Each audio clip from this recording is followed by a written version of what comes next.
उनको धन की प्राप्ति, भोग आदि के जंजाल से बाहर आना मुश्किल होता है। इसलिए वृष लगन के व्यक्तियों में पकड़ी हुई माला सोने की माला तो बन जाती है, लेकिन यह जीवन के उच्चतम ज्ञान तक जाने का साधन नहीं बन पाती।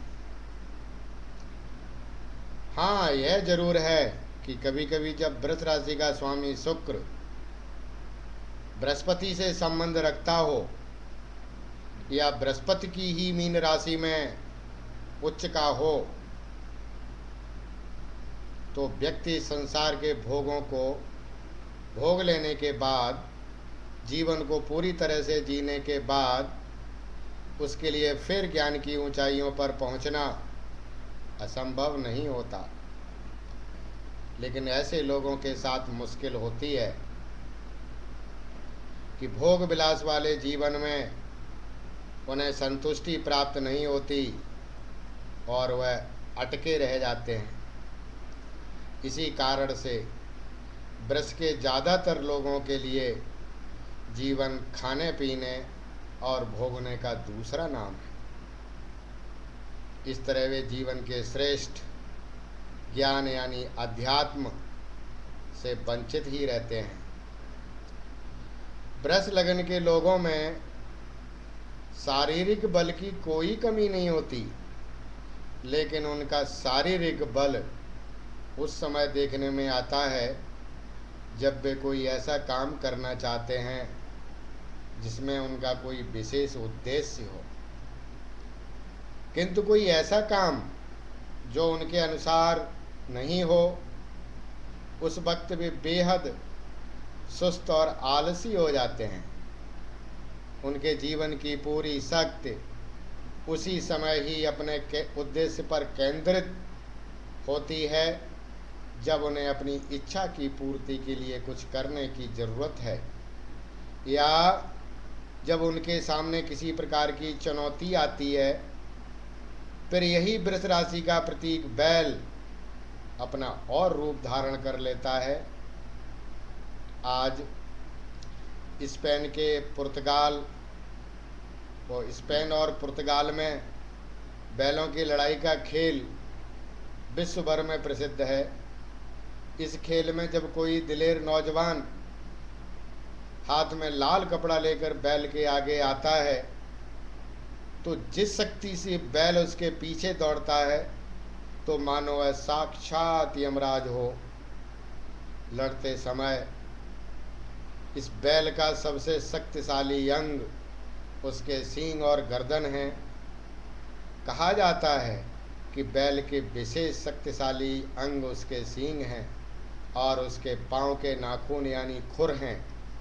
अपने खुरों को जमीन में गाड़कर वह जिस ढंग से अपने सींगों का प्रयोग करता है, देखने में लगता है कि वह एक बैल नहीं बल्कि जमीन में धंसे हुए सींग हों, और किसी भी शत्रु को पछाड़ने के लिए गुस्से की लहर से भरा बैल साक्षात यमराज का रूप धारण कर लेता है। वृष लगन का शरीर के अंगों से विशेष संबंध है।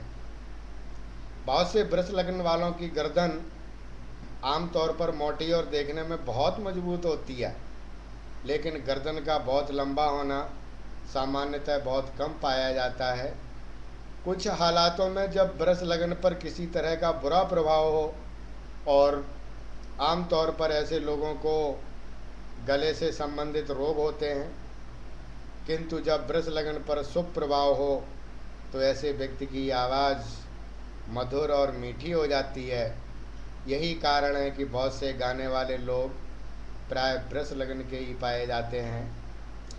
वृष लगन के लोगों की एक विशेष खासियत यह भी है कि ये लोग अच्छे मेहमान नवाज होते हैं। घर में आए हुए मेहमानों की सेवा करना उन्हें बहुत खुशी देता है, किंतु यहाँ विशेष बात यह है कि यदि कोई मेहमान उनके घर में रहने के लिए ही आ जाए और मेहमान की वजह से उन्हें अपना सोने या ठहरने का स्थान ही बदलना पड़े, तो उनके लिए बहुत दुखदाई बात हो जाती है।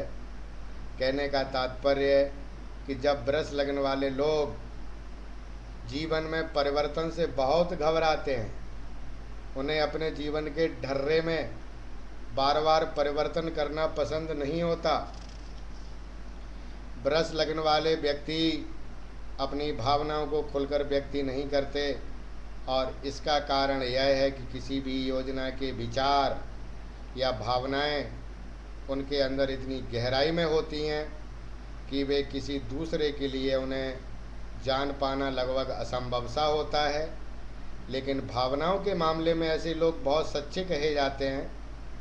उनके नज़दीकी दोस्तों का दायरा बहुत विस्तृत नहीं होता, किंतु जिन लोगों के नज़दीक वे आ जाते हैं वह संबंध लोगों हमेशा के लिए स्थापित हो जाता है।